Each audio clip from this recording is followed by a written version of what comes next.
areas that are important and Kenyans are talking about, and how we as leaders in the private sector and in government can work on those areas. So, and areas on the food security, areas of election preparedness, and areas of just cross-cutting issues around taxes and regulations. And so we came out with some of the outcomes from the discussions. One of it, the areas around food and the Ukraine war and drought. We'll have a committee that will look into the details of that. But apart from that, of the outcomes that came, the government is keenly observing the macroeconomic stability, looking at unemployment, balance of payment, and interest rates and exchange rates to ensure that the private sector continues to have an environment under which it operates. There's a committee to address the long-term and short-term effects of the Ukraine war, and the recommendations of the committee by PS Muya of Treasury will be shared soon.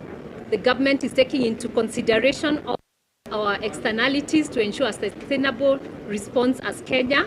The government has made sure that there's enough funding to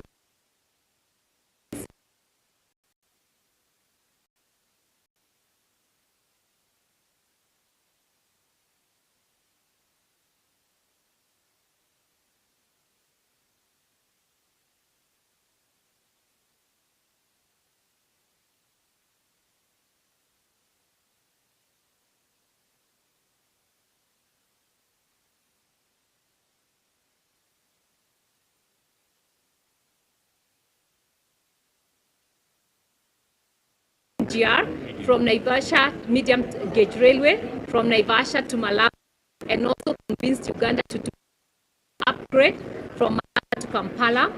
It's about 360 kilometers. This will ensure seamless connectivity.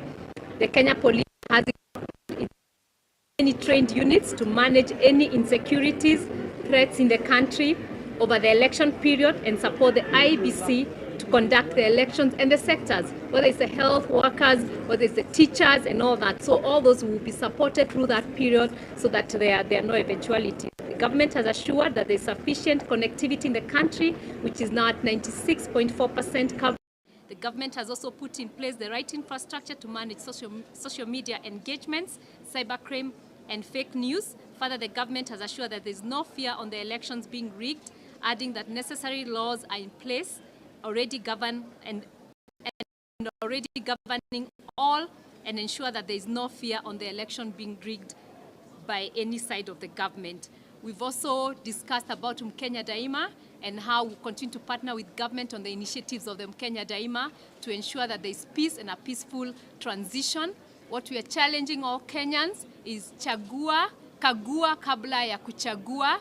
Please evaluate your leaders before you elect them. We know the governing questions around this election is anti-corruption, and that's what we are challenging Kenyans, and that we also, as the media, we propel the information, the facts, so that Kenyans have all the information that we need.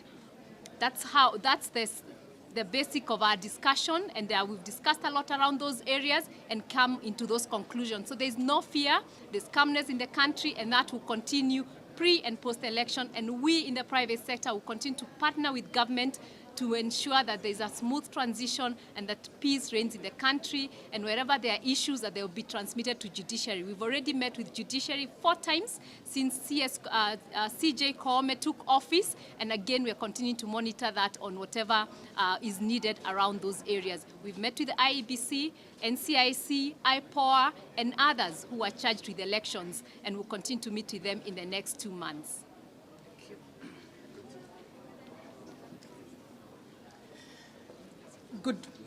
Good morning, good afternoon. It's just after 12.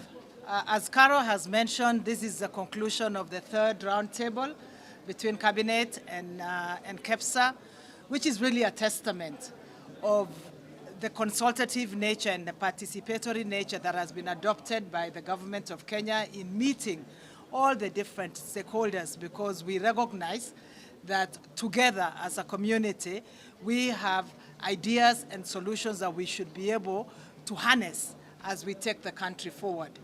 This is a culmination, and we will continue. We'll meet with the president in a little bit. In terms of the conversation and issues, I think we have demonstrated from the government side that all the issues that KEPSA has been raising have been addressed, even if they are recent ones. The recent one, of course, being the impact of the war in Russia and Ukraine, the impact on food, the impact on fuel, the impact on fertilizer, and already within government, we have started to address that, and some of them has already been announced, say, for instance, the fertilizer subsidy. The ministers of finance in East Africa have addressed the matters of access to critical items in the region and have already made decisions during their pre-budget consultation. So nothing really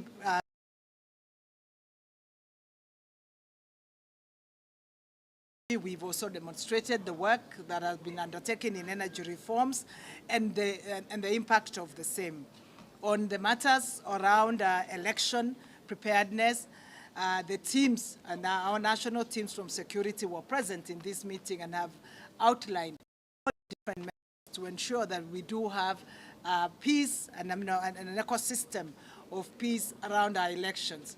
I think the challenge that has been given to the private sector is that they also need to take this responsibility amongst themselves and as they engage with political leaders to ensure that they pass the same message of respect for national institutions and respect for processes that are used for dealing with grievances around outcomes, whether it's as an MCA, as a member of parliament, as a governor, or as a presidential candidate.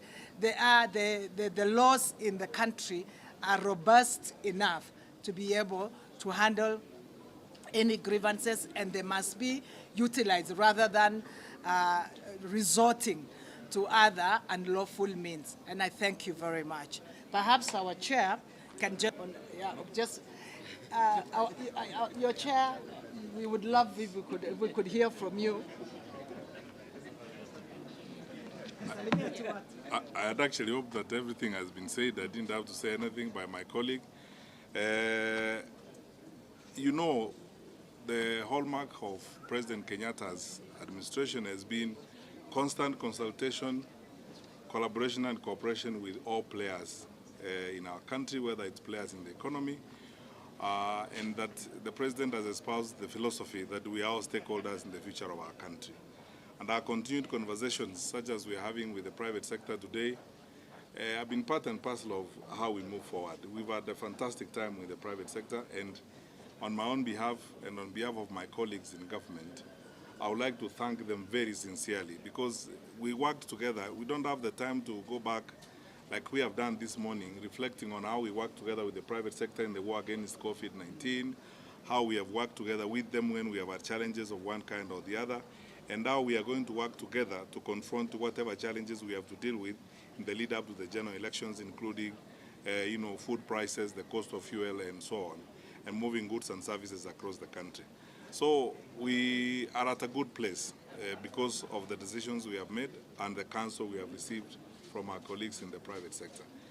Mine is to assure everyone, again, on behalf of the executive branch of government, that our country is secure and safe, and that we are ready to support the IEBC to conduct the general elections. That no one needs to worry about anything. I have just asked this morning the private sector colleagues to continue making their business plans, expanding their businesses, because our country is secure and our country is safe. We will have a peaceful elections. We have no evidence whatsoever from across the country, because we are engaging on a daily basis. Sometimes we have come to a point of engaging almost on an hourly basis with the structures of administration and security across the country. We have no evidence at all that we are going to have any problem of any kind. We ask our brothers and sisters who are on the campaign to take responsibility and duty. This is our only home on earth. Let us not incite anyone, and let's be here. Kenya is here today. We have only been given a responsibility to run the affairs of the country now.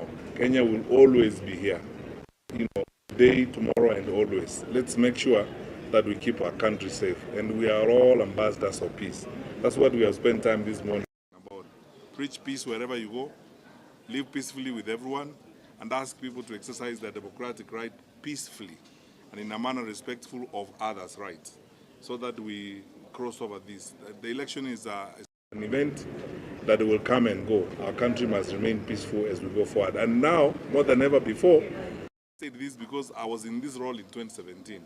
When you look at where we are today, by this time in 2017, we had more incidents than we have now. In fact, the Inspector General of Police and I, who have been here this morning, have just demonstrated to the private sector that when you look at the number of incidents that we are dealing with at this point compared to the number of incidents we were dealing with in 2017, we are at less than a quarter of the incidents that we were dealing with in 2017, which means our country has come of age.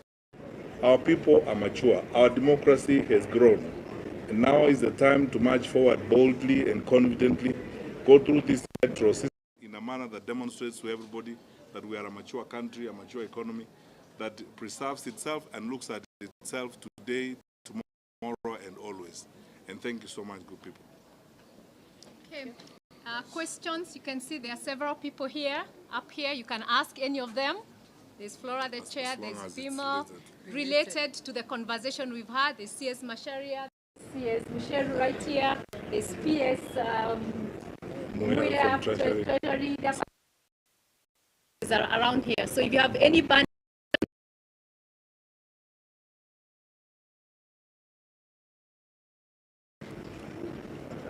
wonderful. No question. Have a nice time. God bless you people.